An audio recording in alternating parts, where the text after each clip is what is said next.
Memulai khotbah ini saya ingin mengatakan begini, ya Tuhan Yesus sudah di surga. Senang sudah toh? Karena Tuhan Yesus ada di surga. Dia kenal pendeta Yandi, dia kenal kita semua. Jadi mati masuk surga toh? Kan kita ada orang dalam di surga toh. Nah, kita pilih Yandi. Dia ada di surga. Sekarang kita meyakini lebih lagi, dia menyediakan tempat bagi kita di surga. Amin kok? Jadi kita pergi. Nah, kenal-kenal sudah dengan Tuhan Yesus sekarang ini. Dia sudah mati menebus kita sekalian toh. Kita selamat, tapi mesti bangun hubungan yang dekat. Jangan hanya tahu tentang Tuhan.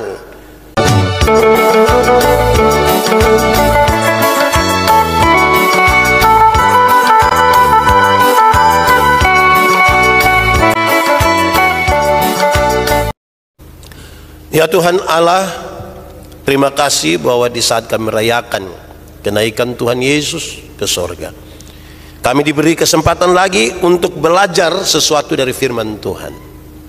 Tolonglah kami Tuhan supaya oleh kekuatan Roh Kudus-Mu kami semua dimampukan mengerti dan dimampukan melakukan kehendak firman-Mu. Biarlah seluruh hidup kami hanya tertuju dan terarah kepada Tuhan. Terima kasih banyak Tuhan, kami mohon jauhkan semua penggoda pencobaan, baik di dalam kami, baik di sekitar kami, supaya di dalam damai-Mu kami belajar firman Tuhan. Kami rindu pada firman-Mu. Di dalam nama Yesus, firman yang hidup itu kami berdoa. Amin. Bapak Ibu Saudara-saudara, tema kita hari ini yang ditetapkan oleh Majelis Sinode adalah menjadi saksi kemuliaannya, menjadi saksi kemuliaan Tuhan. Pembacaannya terambil dari Kisah Para Rasul pasal 1 ayat 1 sampai ayat yang ke-11. Kisah Rasul pasal 1 ayat 1 sampai ayat yang ke-11. Sejemput jemaat Tuhan berdiri. Roh Kudus dijanjikan. Hai Theophilus, dalam bukuku yang pertama aku menulis tentang segala sesuatu yang dikerjakan dan diajarkan Yesus. Sampai hari ini ia terangkat. Sebelum itu ia telah memberi perintahnya oleh Roh Kudus kepada rasul-rasul yang dipilihnya. Kepada mereka ia menunjukkan dirinya setelah penderitaannya selesai, dan dengan banyak tanda ia membuktikan bahwa ia hidup. Sebab selama 40 hari ia berulang-ulang menampakkan diri dan berbicara kepada mereka tentang kerajaan Allah. Pada suatu hari ketika ia makan bersama-sama dengan mereka, ia melarang mereka meninggalkan Yerusalem dan menyuruh mereka tinggal di situ menantikan janji Bapa yang demikian katanya, telah kamu dengar daripadaku. Sebab Yohanes membaptis dengan air, tetapi tidak lama lagi kamu akan dibaptis dengan Roh Kudus. Yesus terangkat ke surga. Maka bertanyalah mereka yang berkumpul di situ, Tuhan, maukah engkau pada masa ini memulihkan kerajaan bagi Israel? Jawabnya, engkau tidak perlu mengetahui masa dan waktu yang ditetapkan Bapa sendiri menurut kuasanya. Tetapi kamu akan menerima kuasa kalau Roh Kudus turun ke atas kamu, dan kamu akan menjadi saksiku di Yerusalem dan di seluruh Yudea dan Samaria dan sampai ke ujung bumi. Sesudah ia mengatakan demikian, terangkatlah ia disaksikan oleh mereka, dan awan menutupnya dari pandangan mereka. Ketika mereka sedang menatap ke langit waktu ia naik itu, tiba-tiba berdiri dua orang yang berpakaian putih dekat mereka dan berkata kepada mereka, hai orang-orang Galilea, mengapakah kamu berdiri melihat ke langit? Yesus ini yang terangkat ke surga meninggalkan kamu akan datang kembali dengan cara yang sama seperti kamu melihat dia naik ke surga. Demikian firman Tuhan. Berbahagia setiap orang yang mendengar firman, memelihara dan melakukan dalam hidup setiap hari. Haleluya. Haleluya. Haleluya. Haleluya. Mari silakan duduk semuanya. Bapak Ibu Saudara-saudara, shalom. Kuat sedikit. Shalom. Terima kasih banyak. Bapak Ibu Saudara-saudara, kita merayakan kenaikan Tuhan Yesus Kristus di bulan ini, bulan Mei. Gereja Masih Injili di Timor menetapkan bulan Mei sebagai bulan budaya. Karena itu saudara lihat kita ada pakai ada motif banyak-banyak. Hari ini multi etnis. Jadi ada yang batik, ada yang Sabu, ada yang Timor, ada Sumba, ada yang pakai topi juga. Ya. Pendeta juga pakai, ada di dalam sini, ada. Sebentar baru ada pakai semua. Kenapa? Karena budaya adalah alat pekabaran Injil juga. Sambil kita melihat mana yang tidak berkenan kepada Tuhan, tidak boleh. Ada yang menekankan ini budaya tapi melawan Tuhan. Saya pernah bilang pada saudara, kita pengakuan kita Tuhan itu yang menjadikan kaya, berkat Tuhan itu yang membuat kita kaya, tapi banyak praktek kita mempertahankan budaya yang tidak buat kita percaya pada Tuhan. Ada tanpa usaha medompak itu kucing kau begini, itu tidak. Jadi budaya harus yang berkenan pada Tuhan. Nah saudara-saudara, sekaligus saya ingin menyatakan di bagian pertama bahwa Tuhan naik ke surga itu menyiapkan tempat bagi semua bangsa ini yang dia pilih untuk masuk surga, tidak pada suku tertentu, tidak pada bangsa tertentu. Nah, memulai khotbah ini saya ingin mengatakan begini, Tuhan Yesus sudah naik ke surga. Senang sudah toh? Karena Tuhan Yesus ada di surga. Dia kenal pendeta Yandi, dia kenal kita semua. Jadi mati masuk surga toh? Kan kita ada orang dalam di surga toh? Nah, kita pilih Yandi, dia ada di surga. Sekarang kita meyakini lebih lagi, dia menyediakan tempat bagi kita di surga. Amin kok? Jadi kita pergi, nah kenal-kenal sudah dengan Tuhan Yesus sekarang ini. Dia mati menebus kita sekalian toh, kita selamat. Tapi mesti bangun hubungan yang dekat. Jangan hanya tahu tentang Tuhan. Berulang-ulang kali saya bilang kepada saudara, siapa Presiden Republik Indonesia? Saudara pasti bilang Jokowi. Tahu dari mana? Buku, radio, televisi, bahkan kita yang pilih dia. Berdasarkan pengetahuan itu, hari ini coba saudara pergi istana, coba apa dia terima saudara? Pas saya sampai di sana dia bilang, pas pampres tanya, terus apa? Saya menobe bapak. Dari mana? Dari Kupang. Datang untuk pulang. Karena kita tahu tapi tidak hubungan dengan dia. Mesti ada hubungan toh. Tapi kalau Jokowi punya istri dan anak pergi ke istana, ditanya begitu oleh pas pampres, berani tanya begitu. Ibu siapa? Berat itu. Jadi hubungan itu penting. Jadi kita sudah ada orang dalam di surga toh. Di dunia ini saja banyak orang masih pakai orang dalam juga itu. Urus masalah ini pakai orang dalam, mau kerja sini orang dalam, apalagi di surga mesti ada orang dalam. Kedua, saya pernah melayani di Alor. Di satu saat pas ada sidang sinode di Alor, saya pergi begini, kepingin di tempat dulu saya melayani. Ada seorang pendeta ibu-ibu, orang tua, bukan ibu SBA ini, orang lain. Di Alor itu ada orang lain. Dia khotbah bilang begini, jemaat, kamu tahu ke tidak Tuhan pergi ke surga itu buat apa? Kamu tahu ke tidak? Dia itu ada pergi siap tempat bagi kita ini. Kamu main-main ya, kamu main-main. Nanti saat dia datang kembali, jangan sampai orang lain yang masuk, kami mau hanya main-main di halaman saja. Saya pikir-pikir, dia ngomong ini bahaya ini. Jadi jangan sampai kita yang mengaku kenal dengan Tuhan ini, justru kita tidak mengalami sesuatu yang lebih. Tuhan pergi ke surga buat apa? Itu pertanyaannya. Jawabannya adalah dia pergi menyiapkan tempat bagi kita. Dalam rumah Bapakku banyaklah tempat. Saudara tidak tahu ini lagu. Lalu kenapa suruh saya solo coba? Ya intinya saudara kalau tahu Tuhan pergi ke surga, siap tempat bagi kita, tepat waktu dia datang, dia jemput kita, kita masuk surga tuh di sana.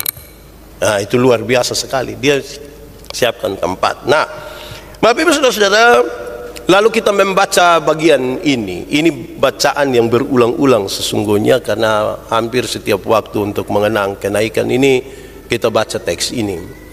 Saya mau ajak kita merenungkan saudara-saudara bahwa kisah itu juga adalah satu bagian dari perjumpaan Tuhan Yesus dengan murid-muridnya setelah dia bangkit. Kisah itu ada dalam sebuah kisah di mana mereka duduk makan bersama. Makan bersama dengan para murid ini bukan sekedar untuk meyakinkan para murid bahwa Yesus sudah bangkit, bukan sekedar untuk meyakinkan para murid, lihat saya sudah bangkit ini. Tetapi lebih dari itu saudara-saudara, pembacaan tadi menegaskan bahwa di kesempatan makan bersama itu, kesempatan duduk makan bersama antara Yesus dan murid-muridnya, dia ingin membuka pikiran mereka, dia ingin membuka wawasan mereka, dia ingin memberikan pengetahuan yang lebih, dia ingin memberikan sebuah pengalaman yang lebih. Kesempatan bersama-sama sebagai orang-orang bersaudara di meja makan itu kesempatan di mana bukan hanya menegaskan kebersamaan, tetapi untuk memberi wawasan pandangan yang baru, yang lebih luas. Itu yang Tuhan Yesus pakai. Saudara-saudara, itu yang ditegaskan oleh Lukas kepada Theophilus. Lukas itu dokter, dia menulis Injil Lukas. Dan sekarang Kisah Para Rasul dia kasih tahu, Theophilus yang mulia, pada bukuku yang pertama Injil Lukas dia kasih tahu tentang Yesus. Dan sekarang dijelaskan lagi kepada Theophilus raja itu. Saudara-saudara, apa sih tadi kalau saya bilang mereka duduk di situ bukan sekedar untuk menegaskan kepada murid-murid bahwa dia sudah bangkit, tetapi dia mencerahkan pikiran mereka. Apa sesungguhnya yang dicerahkan? Yang dicerahkan itu, saudara-saudara, bahwa kenaikan Tuhan Yesus itu adalah bagian dari penggenapan seluruh kitab para nabi. Jadi jangan dilihat sebagai sesuatu yang terpisah. Banyak kali orang berbicara terputus-putus. Kelahirannya sendiri, kematiannya sendiri, kebangkitannya sendiri. Tentang penggenapan karena ada nubuat-nubuat. Sampai kadang-kadang kenaikan Kristus itu tidak dilihat sebagai bagian dari penggenapan seluruh kitab nabi. Ini tidak merupakan pengalaman yang terpisah. Dia sudah lahir, dia sudah mati, dia sudah bangkit, tetapi dia juga naik ke surga. Itu bagian dari penggenapan itu. Saudara-saudara, sekaligus yang kedua menegaskan pada para murid, bagus kalau ada pengalaman dengan Yesus, itu sesuatu yang bagus sekali, baik. Tetapi jangan sekedar pengalaman itu saja secara pribadi, tetapi pengalaman dengan kebangkitan dan kenaikan Yesus itu harus juga menjadi sesuatu yang utuh dalam pengalaman dan pemahaman mereka tentang kitab suci. Dia mesti utuh. Saya ketika memahami, merenungkan firman ini, saya pikir memang betul orang Kristen harus punya pemahaman yang sampai sejauh itu. Kenapa? Masih banyak ada orang pertentangkan apakah Yesus benar-benar mati atau tidak. Apakah orang, kalau dia terpisah-pisah sebentar, kita tidak paham betul kok dia bisa naik ke surga. Jadi satu kisah yang utuh sekali. Saudara-saudara, pembacaan tadi kemudian menolong kita untuk merenungkan pertama, saudara-saudara, bahwa bagaimanapun kita masih tinggal di dunia dan murid-murid juga demikian. Kita tinggal di dunia dan murid-murid juga demikian. Pertanyaannya adalah sesungguhnya apa yang dipikirkan oleh para murid waktu itu? Apa yang ada dalam pikiran para murid? Para murid sesungguhnya cukup stres, tertekan dengan tekanan Roma terhadap mereka, terhadap sebuah penjajahan. Karena itu saudara-saudara, kebangkitan Yesus memberikan kepada mereka semangat baru. Tetapi semangat baru itu lebih diarahkan pada persoalan-persoalan yang mendunia. Obsesi mereka tentang kerajaan dunia itu lebih tinggi. Tuhan Yesus yang bangkit itu, saudara-saudara, menyiapkan para murid untuk menjadi saksi. Tetapi tunggu dulu, mereka harus dilengkapi dengan Roh Kudus. Tetapi murid-murid tidak ada dalam pengertian itu, dalam pikiran itu. Janji Roh Kudus itu pada para murid, justru para murid berpikir, Tuhan, apakah pada masa kini Engkau mau memulihkan kerajaan? Apakah sekarang sudah ini, karena Engkau sudah bangkit ini, kami sudah melihat harapan baru itu sangat berkaitan dengan pemulihan kerajaan Israel. Jadi ada duduk makan sama-sama, pikiran mereka masih ada di situ, dan sekarang Tuhan mau mencerahkan mereka lebih dari sekedar obsesi mereka terhadap kerajaan dunia kepada hal-hal yang bersifat sangat jasmania. Kebangkitan Kristus jangan dilihat begitu terbatas hanya pada soal-soal yang sangat sementara. Walaupun dia melingkupi itu juga, tapi jangan batasi hanya pada soal-soal yang dunia. Obsesi pemulihan kerajaan Israel fokus daripada para murid. Tetapi Tuhan Yesus ajak mereka untuk fokus kepada kerajaan Allah. Satu fokus pada kerajaan dunia, satu fokus pada kerajaan Allah. Bagaimana guru mau supaya mereka fokus pada kerajaan Allah, mereka fokus pada kerajaan dunia? Kan tidak baku dapat tuh. Harus lebih dari itu. Saudara-saudara, ada perbedaan persepsi sekarang. Dengan pertanyaan mereka, guru, apakah pada masa kini engkau mau memulihkan kerajaan Israel? Di sini menunjukkan perbedaan persepsi itu. Pikiran-pikiran mereka yang berbeda dengan apa yang dimaksudkan oleh Tuhan. Walaupun saudara-saudara, sekali lagi, kebangkitan Kristus sangat berkaitan juga dengan persoalan-persoalan jasmani. Tapi dia mesti lebih dari sekedar yang jasmani. Saudara-saudara, kerajaan Allah yang menjadi fokus daripada Tuhan itu harus kemudian menjadi bagian ketika orang mengalami kebangkitan Kristus. Saya mencatat di sini bahwa kerajaan Allah yang ada di tengah-tengah dunia ada tanda, harus ditandai dengan pertobatan manusia. Pengampunan dosa itu sudah terjadi dan manusia mesti bertobat. Tuhan mengampuni dosa kita toh. Lalu kalau Tuhan sudah mengampuni kita, tanda apa yang sekarang kita mau kasih? Kita masih tinggal di dunia, belum pergi ke surga yang Tuhan lagi siapkan tempat bagi kita. Harus ada tanda ini. Pengampunan dosa telah terjadi, dan karena itu pertobatan mesti terjadi. Saudara-saudara, kerajaan Allah itu adalah wujud dari pemerintahan Allah. Kalau Allah memerintah, kasih mesti ada, keberpihakan mesti ada, keadilan mesti ada.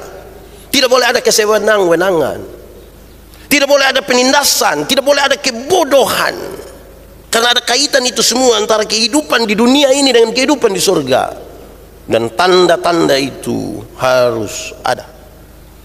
Ketika Yesus bilang carilah dahulu kerajaan Allah dan kebenarannya, dia mau kita fokus dulu kepada Tuhan dengan perintah-perintahnya. Jangan takut untuk yang lain. Kalau kamu setia fokus kepada Tuhan dengan perintah-perintah yang Tuhan berikan bagi kamu, yakinlah segala sesuatu yang jasmani tadi akan ditambahkan kepadamu.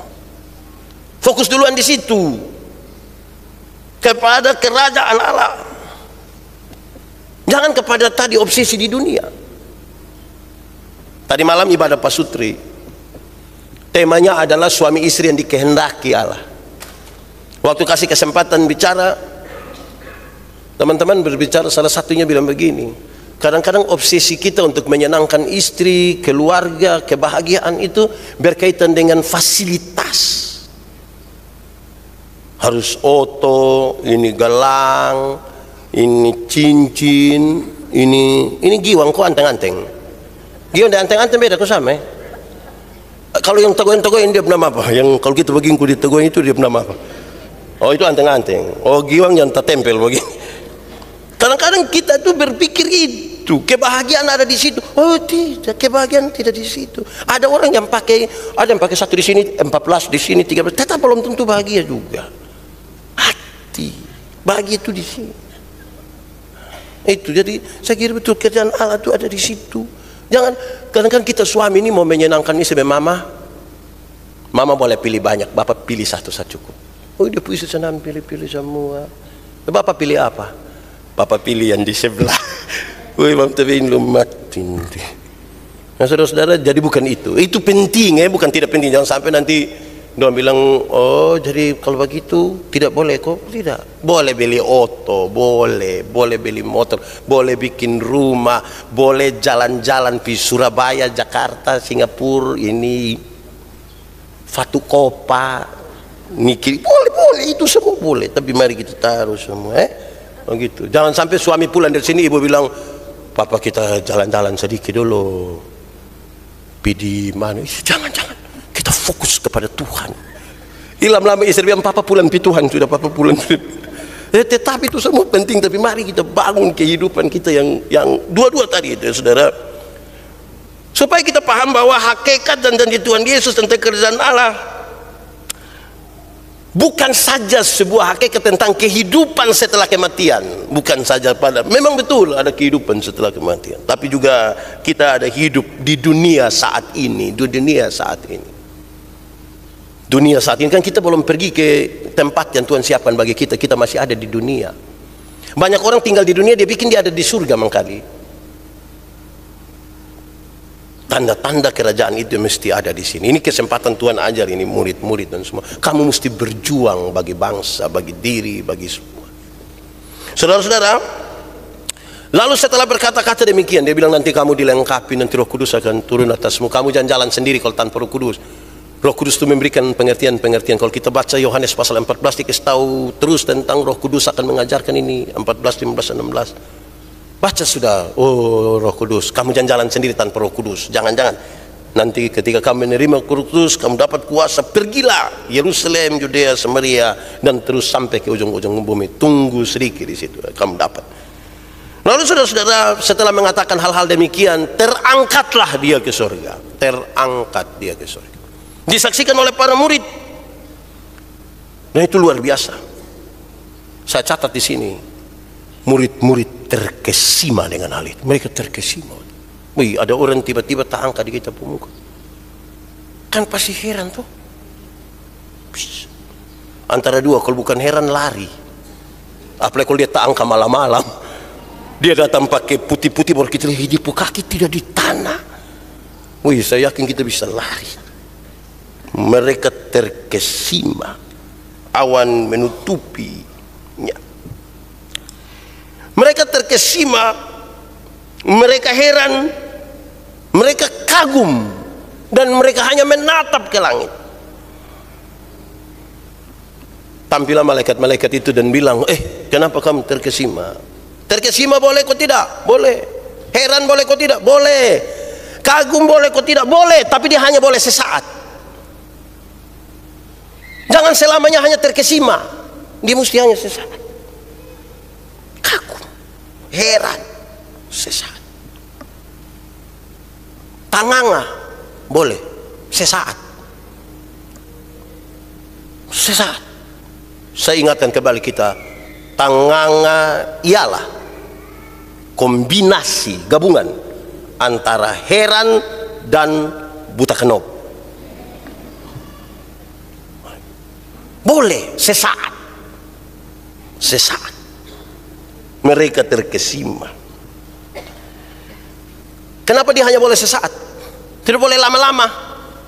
Karena sikap yang tadi heran itu, yang terkesima itu, yang kagum itu, membuat mereka melupakan tugas untuk kembali ke Yerusalem. Ini dong kan masih ada di dunia tuh, belum pergi ke surga.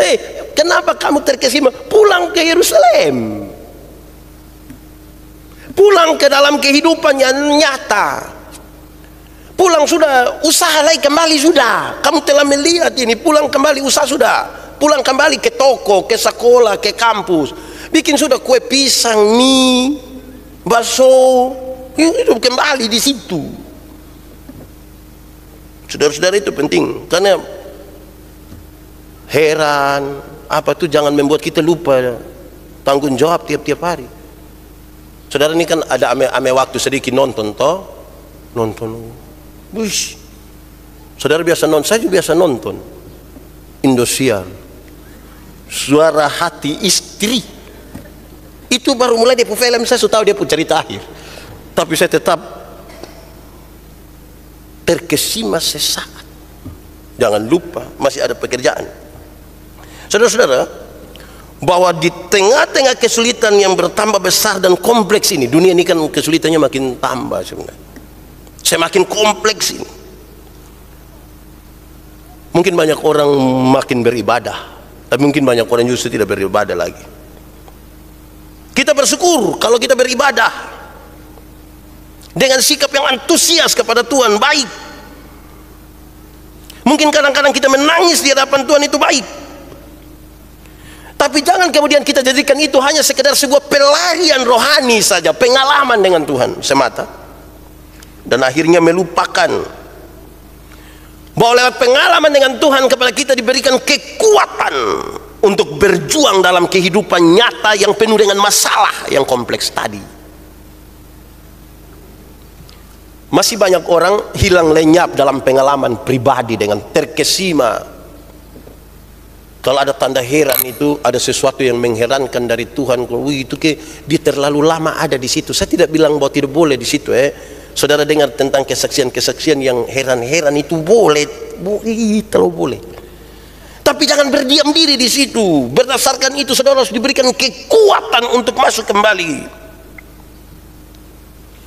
Masuk kembali ke dalam kehidupan nyata yang kompleks itu. Mulai dari keluarga. Mulai dari keluarga toh. Saudara bayangkan kita dalam keluarga ini kan macam-macam dalam hidup nih. Pengalaman-pengalaman dengan Tuhan itu kemudian kita bawa sudah dalam keluarga.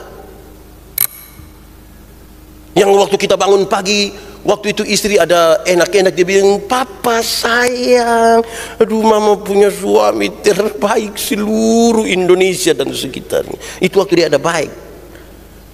Terus tiba-tiba besok dia bangun itu entah karena efek vaksin dan apa begitu, tiba-tiba dia aneh sendiri. Kita bilang, "Mama kenapa pagi ini tidak bilang papa sayang?" Papa sayang apa ini? Kita berhadapan lagi dengan itu. Belum lagi ketemu orang di toko. Ada orang ini yang di toko hanya untuk cek saja. Coba angkat itu, coba. Kalau yang itu, terus yang itu, terus dia tidak beli apa-apa. Dia hanya tunjuk-tunjuk itu, kayak mau cek ke dia tuh sudah. Itu yang kita akan kembali ke dunia itu. Ada yang datang hanya banding-banding harga. Ada yang datang hanya tawar. Aci itu berapa? 100.000. Bisa 1.500 kok. Kan kita akan pulang kembali ke situ. Persaingan bisnis. Apalagi sekarang kan media online ini cukup luas. Orang berdagang online. Dong tidak ada gudang tapi ada barang. Wah, kita juga repot. Kita akan pulang dalam situasi yang seperti itu. Itu pengalaman dengan Tuhan itu jangan buat kita heran-heran di situ kemudian tidak pulang lagi pada pekerjaan setiap hari. Saudara bayangkan kalau pengalaman mujizat itu toh Yesus terangkat ke surga. Terus saudara berharap kapan kira-kira kalau Yesus saja bisa terangkat ke surga, kapan Tuhan bikin itu Alphard terangkat dari orang perumah pindah ke pendeta puruma. Itu memang sudah repot itu. Kira-kira begitu. Saudara, tapi teks itu kemudian juga menegaskan dengan baik, ingat Tuhan Yesus akan datang kembali. Tuhan Yesus akan datang kembali. Dia tidak pergi terus, dia nanti pulang datang. Pembacaan dalam 2 perikop ini saudara-saudara membawa kita semua untuk kedatangan Kristus. Direnungkanlah.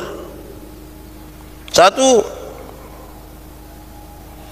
spekulasi tentang kedatangan Yesus. Ada spekulasi tentang kedatangan Yesus. Ada orang bilang nanti tahun berapa Tuhan sudah datang.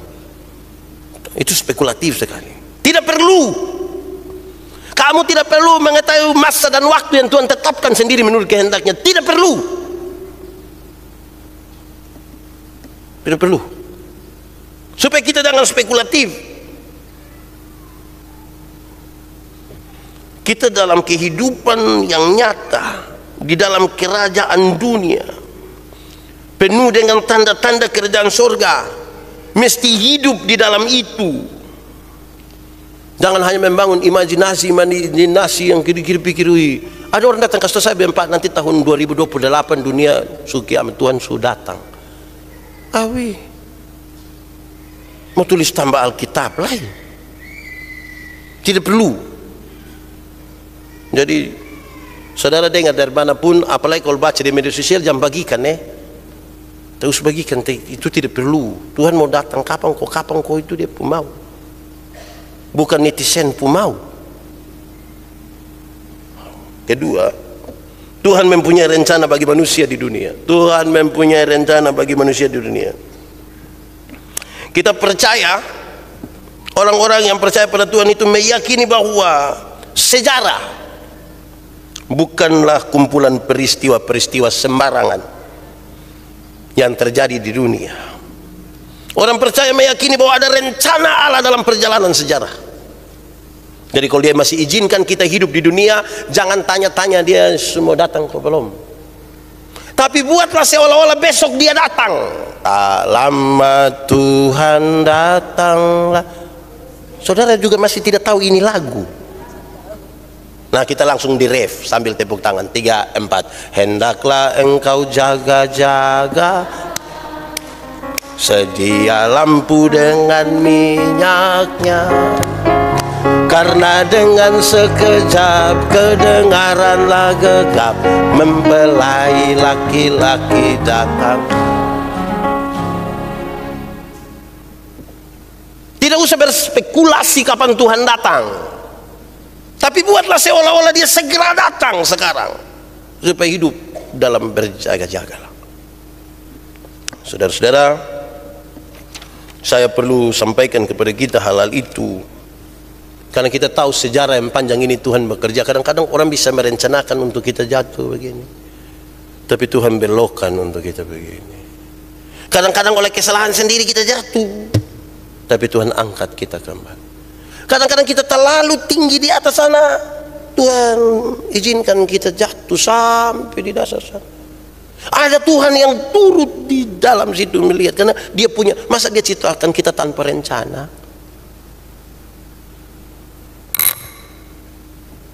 Saudara bikin rumah, terus orang tanya pendeta, yang dibikin rumah untuk bikin sah, tidak ada rencana. Tidak ada rencana, saya bikin sah. Tidak mungkin ada sesuatu yang menjadi rencana. Saudara datang ke gereja, iya datang bikin beta datang sah. Tidak ada rencana pergi gereja untuk tidak. Kau beta lihat orang pergi gereja lebih beta, tapi mungkin sampai gereja Tuhan ambil. Nah, hidup ini kita buat apa-apa itu ada rencana, apalagi Tuhan menciptakan kita tanpa rencana. Bagaimana tidak? Dia ada rencana bagi kita. Nah, itu baru penjelasan teks. Nah, sekarang baru tema. Ini baru tema. Saudara kira khotbah cepat? Lama, saudara. Pasti Tuhan ada rencana kenapa pendeta yang di khotbah lama. Ya, saudara duduk diam, dengar saja, dengar. Boleh mengantuk sedikit, tidak apa-apa. Tapi mesti dengar ini khotbah. Saudara, pesan teks sesuai dengan tema kita. Tema kita adalah menjadi saksi kemuliaannya. Menjadi saksi kemuliaannya. Murid-murid itu saksi mata, don't lihat langsung. Tapi pendeta Yandi kan tidak lihat Tuhan Yesus naik langsung. Saudara juga tidak pernah lihat Tuhan Yesus naik langsung begini tuh. Lalu kita yang tidak pernah melihat ini, bagaimana kita menyaksikan kemuliaan Tuhan dalam dia pun kenaikan ke surga itu. Saya catat 1-2 hal, kita renungkan, kita pakai dalam hidup. 1, bangun duluan keyakinan untuk kita mau jadi saksi kemuliaan Tuhan. Bangun duluan keyakinan bahwa ada satu waktu Tuhan akan datang kembali dan menjemput kita. Nanti Tuhan datang ambil saya dan saudara. Janji Tuhan untuk datang kembali dan mengangkat saudara dan saya adalah sebuah janji sekaligus penghargaan. Janji dan penghargaan. Janji dan penghargaan. Orang pacaran saja kok, yang laki-laki mau pergi sekolah di Surabaya, dia janji, tak usah takut, koko nanti pulang. Janji tuh, waktu dia pulang tuh kan ada penghargaan. Nanti waktu koko pulang kita dua menikah. Lu nikah dengan orang lain, beta dengan orang lain. Tapi ada janji tuh gitu. Oh ya, kok kita manusia tapi bisa begitu. Kok Tuhan akan pergi, tapi ini janji dia akan datang kembali.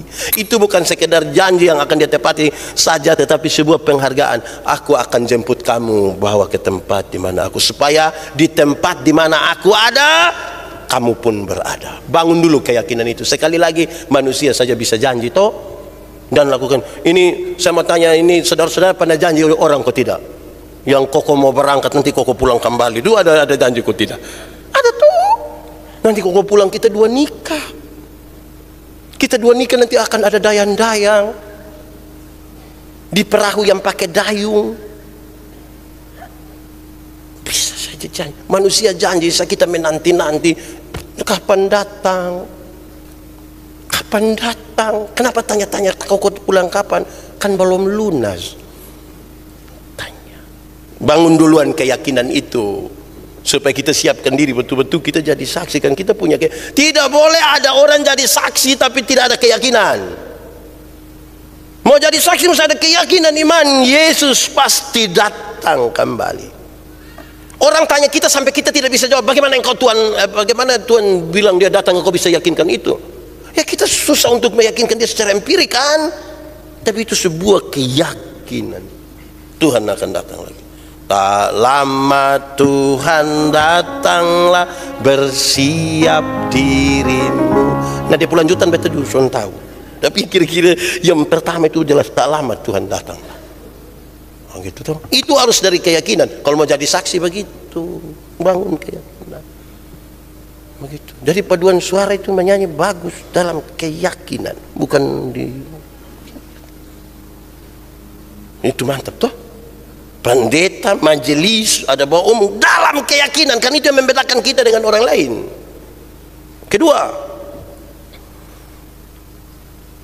ingat gambaran para murid juga ada pada kita. Kadang-kadang fokus kita terlalu duniawi. Mau jadi saksi kemuliaan kita, kemuliaan Tuhan, dan fokus pada duniawi, maka dengar, kita bukan saksi kemuliaan Tuhan. Bisa saja kita menjadi saksi dari kemuliaan diri. Saksi kemuliaan Tuhan berarti yang dimuliakan siapa? Tuhan. Banyak orang bersaksi sampai dia yang mulia, Tuhan tidak mulia.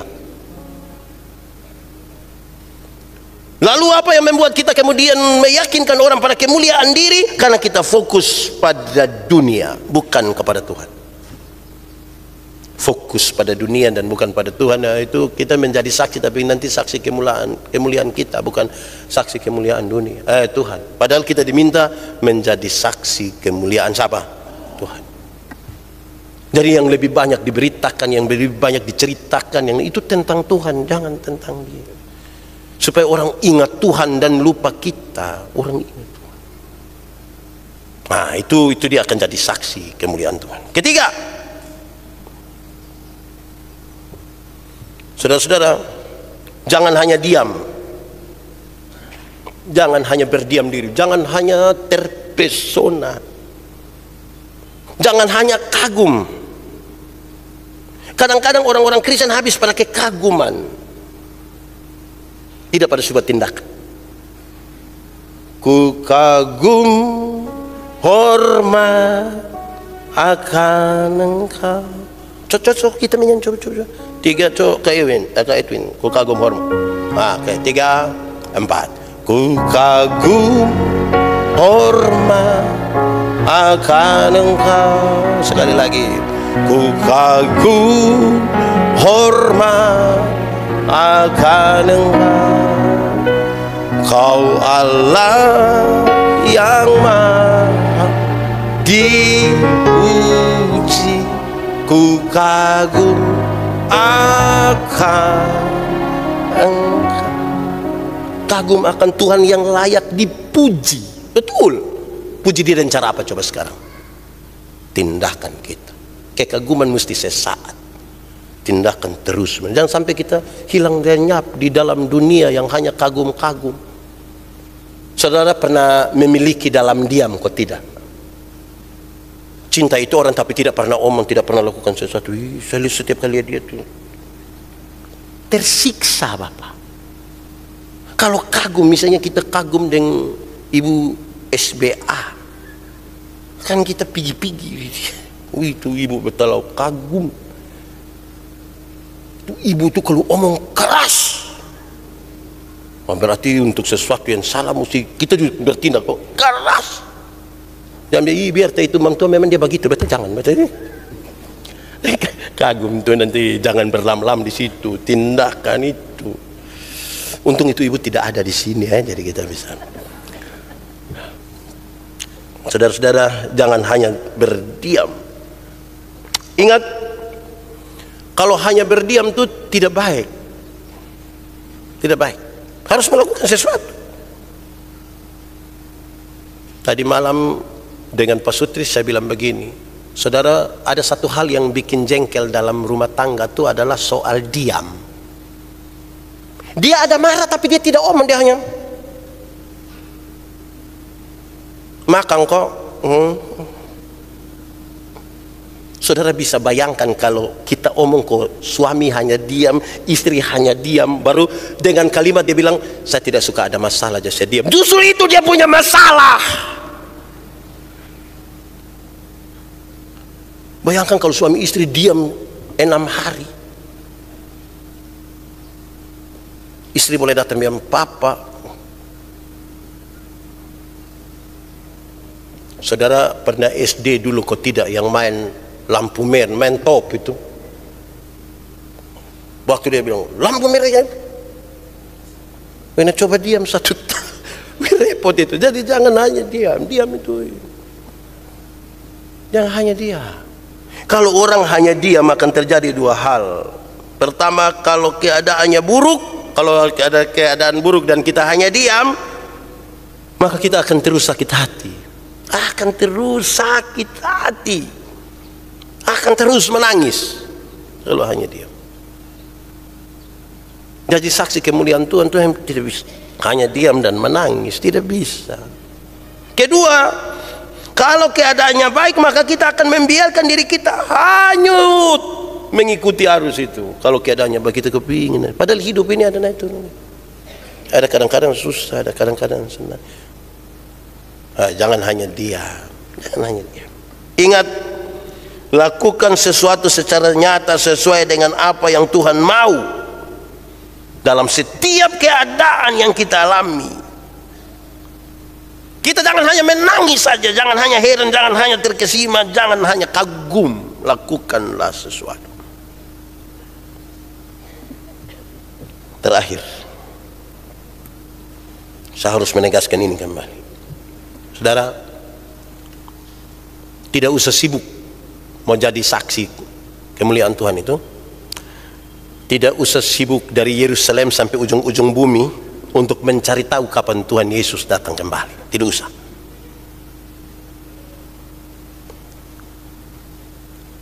Beberapa orang terlalu sibuk dengan hal-hal itu. Saudara, hiduplah sebagai orang percaya. Lakukanlah sesuatu, bertekunlah dalam doa, dan tinggallah di dalam kebenaran. Saya pernah bilang pada saudara, kalau ada orang bantu kita di rumah, yang pembantu baik dan tidak baik itu bisa dibedakan pada waktu dia pun tuan nyonya ada berangkat. Tuan dan nyonya rumah jalan, yang anak baik itu dia kerja, yang perlu dia kerjakan semua. Habis itu dia bikin kopi, duduk baik di muka, dia santai.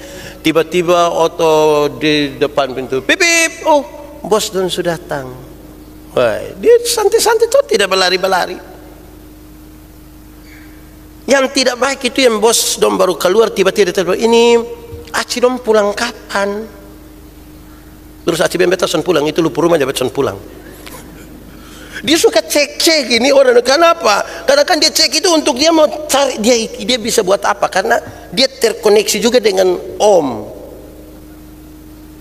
Jadi dia tanya, Aci bilang jam 9, woi bos don jam 9 ya lu kapan?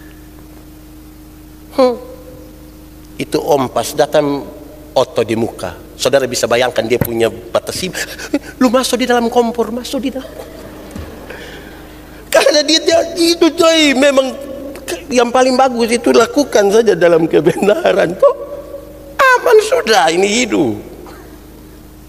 Jadi Tuhan mau datang, ini tuan nyonya rumah mau datang kemarin sudah lewat tuh.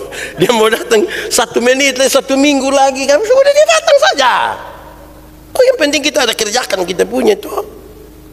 Biasa yang tidak kerja itu yang dia mati sudah waktu sudah jam mati kita nih. Belum kasih makan babi lah bab tua sudah datang. Saudara-saudara, lakukan sudah yang perlu kita kerjakan, ini kerjakan sudah. Kan mau jadi saksi itu begitu toh. Nanti pulang baru Aci tanya bilang, kan mana ada sayur di sini? Tadi kan beta lupa kasih tengah uang. Tenang aci. Oh, tadi ada utang sone. Be ame sendiri di bank. Maksudnya, lakukanlah yang perlu kita lakukan, sudah. Suami istri bersayang sudah. Jangan tunggu suami mati baru sengaja menangis. Beta belum sempat. Nah yang tiap hari sama-sama kenapa belum sempat? Sumati baru sengaja menangis, pencitraan. Yang ada hidup sama-sama bikin baik-baik sudah. Bikin enak-enak sudah. Senyum-senyum, rajin-rajin datang gereja sudah. Bukan semua mati, baik juga kalau semua mati masih datang gereja. Maksudnya jangan tidak pernah gereja baru terakhir paksa harus jemput. Po mesti pi. Yang sekarang ini po datang sudah. Kung datang sudah. Sekarang ini, saudara, jangan obsesi kita juga terlalu jauh. Tuhan datang kembali dalam kemuliaan, ada awan, ada itu, dan kita datang. Dan siapa tahu besok dia datang jemput kita satu-satu. Marilah kita lakukan dengan baik. Woi, aman sudah. Saya lihat saudara-saudara ini kan bagus-bagus semua begini, pakai pakaian adat. Woi, tambah dengan sikap-sikap iman yang bagus lagi, diberkati tuh. Kita jadi saksi kemuliaan Tuhan. Orang bilang ada kemuliaan Tuhan di situ. Saudara ingat kalau saudara melakukan sesuatu yang baik dan orang mencela saudara, tidak usah takut. Karena bukan kemuliaan yang saudara cari. Saudara makin dihina pun, kok memang bukan saudara yang mulia kok. Yang muliakan Tuhan. Kalau saudara dihina, ditolak, tidak apa-apa. Karena Tuhan Yesus yang Tuhan saja ditolak. Bahkan dibunuh mati. Alai pendeta yang hanya kepala botak begitu mau diterima dulu semua orang? Tidak mungkin. Tidak mungkin. Ini kalau saudara dicela oleh karena namaku, tidak apa-apa lah. Tidak apa-apa. Yang penting yang kita lakukan benar. Ya, itu saja. Mari kita tunduk kepala di hadapan Tuhan. Kalau kamu dengar suaranya, jangan keraskan hatimu. Minta Roh Kudus selamatkan setiap hati yang keras, dan biarkanlah kita menikmati sesuatu bersama-sama dengan Tuhan hari ini. Kalau ada yang mau ambil komitmen, ambil saja komitmen bersama Tuhan. Itu soal pribadi kita dengan Tuhan, tapi kita rindu menjadi saksi kemuliaan Tuhan.